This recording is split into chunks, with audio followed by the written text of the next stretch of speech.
Hello everyone, I welcome you all to Geeky Script. Today I am going to show you how to install the latest version of .NET SDK version 8 on a Windows operating system. And after that I am also going to show you how you can easily create a simple Hello World .NET project on our Windows operating system. So do watch the video till the end. I can guarantee if you watch the video till the end, you'll be learning a lot of new things. And if you still face any issues in middle, you can always ask me on our comment sections. And I'm also on Instagram now, so you can also ask me over there as well. I'll definitely going to help you. So now to install .NET, you need to first simply go to favorite browser and then you need to go to a new tab and just simply type .NET SDK download and hit enter. So that's going to show you this .NET.microsoft.com as a first search result. So to click on this download .NET and immediately it's going to redirect to the official site of .NET.microsoft.com. So this link I'm going to provide right in your description. So once you are here, you will see that our latest version of .NET, that is version 8, is available to download. So if you are watching this video much later, you might see a different version over here. You might see a version 9 or version 10 even. So whichever version you see, the steps that I am going to show you on this video will be pretty much same. So all you need to do is you need to just click on this download .NET SDK x64 and immediately you will see that our file is rightly started downloading, and see it is rightly started downloading, right? Since I have already downloaded it, so I'll just simply minimize this. I'll go to my download directory and here you can see that our .NET SDK version 8.2.40 has already been downloaded over here. So to install, just simply double click on the installer and it will show you this Microsoft.NET SDK 8.0 installation wizard. So just simply click on install over here. It will ask you for administrative privileges. Click on yes and immediately you'll see that our download is rightly started. So it's going to take a couple of minutes. So by the time it gets installed, I'll request you please to consider subscribing our Geeky Syntax channel as well. So here also regularly I'm posting lot of coding related videos, so that's going to really motivate me to make more and more this kind of videos. So don't forget to subscribe our Geeky Syntax channel along with Geeky Script vlogging channel. So here let's wait for a couple of minutes. So welcome back, and now you can clearly see that our Microsoft.NET SDK version 8 is successfully installed on our system. So now that you know that our Microsoft is successfully installed, you can close this. You can also minimize this download directory, and now we need to go to search and just simply type cmd and hit enter. So now we are going to verify in our command prompt whether .NET is successfully installed on our system or not. So to check that, just simply type .NET space -- info and hit enter, and immediately you will get this type of prompt. So if you see this type of prompt, then all that basically means is our .NET is successfully installed on our system. So now that our .NET is actually installed, it's time to do some coding. So for that, let's close this command prompt and right click on our desktop and create a new folder, and let's name this folder as .NET projects. So just simply go inside that folder, and within this folder let's open our command prompt. So just simply select this address bar and type cmd and hit enter. So what it will do is it's going to open our command prompt right at this location. And now let's say you want to create a desktop application.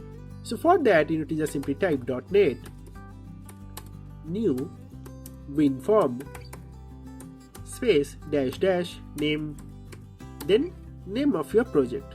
So let's give name of our project as demo project and hit enter, and immediately can see that it is throwing some error.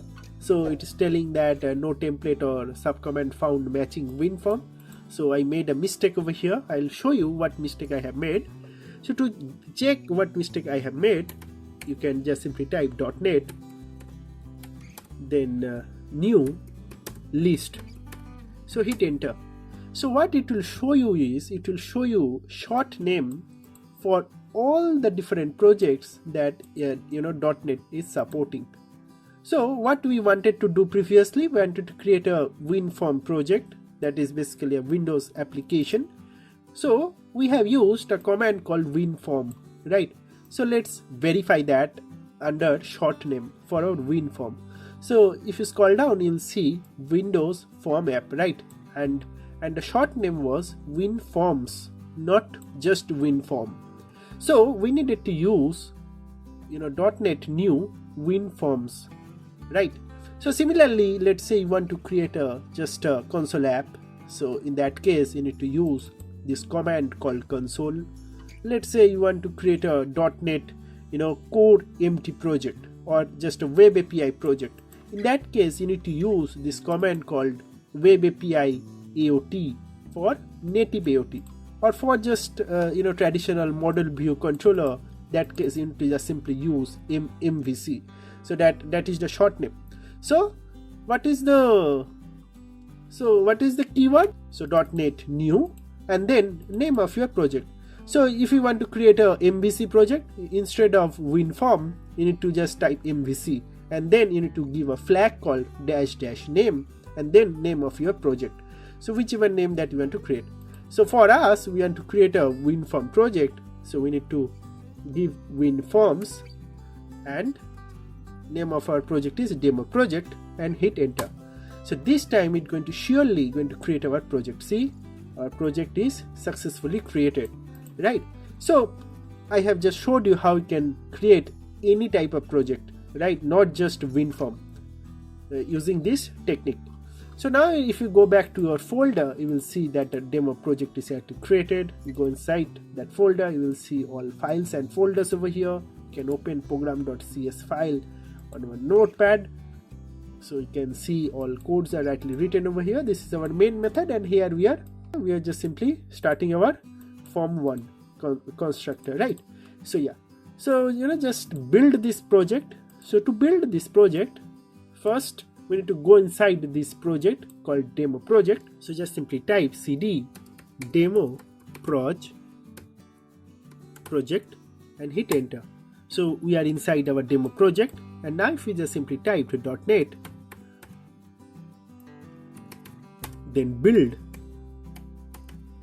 demo project .csproj.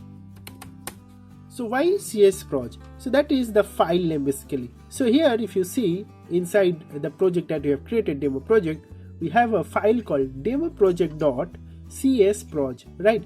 So that is what we need to build. So just use this .NET build command and then give that path, give that file name and hit enter, and immediately you will see that it is rightly started building, right? So it's going to take just 30 seconds or something like that. Let's wait for some time, and there you go. You can see that it is rightly done. So our build is succeeded and it is throwing 0 warning, 0 error, so everything is fine. You will see a bin folder is also generated over here. So if you go inside that bin folder, you will get a debug folder. Go inside that, you will get a .NET 8 Windows folder. Go inside that and you will see this demo project.exe rightly generated over here. So if you just simply double click, you will get that WinForm rightly opened over here, right? So right now it has nothing, so it is not showing anything. So but I have showed you how to do the steps, right? So in this way you can start create your WinForm project. You can start working on your WinForm project. But I have made another video called Microsoft Visual Studio, so I highly recommend you for this type of complex projects like WinForm or a web-based project, ASP.NET or an MVC project. So for that I highly recommend you to use Microsoft Visual Studio. So I have made a very detailed video about that. I highly recommend you please watch that video to know more about these projects, how to install Microsoft Visual Studio, then how to create this type of project, how to work on these projects. So now I highly recommend you to also watch that video as well. So that will give you a GUI interface, and with the help of that GUI interface you'll be able to create various buttons, you'll be able to create a calculator app, all of that you can do. So you have endless scope when you install Microsoft Visual Studio. Alright, so I highly recommend you to install that. So that's basically all about this video. Please do consider subscribing our Geeky Syntax channel and Geeky Script Vlogging channel, and also don't forget to follow us on our Instagram. So that's basically all about this video, friends. Thank you very much for watching this video, and God bless you all.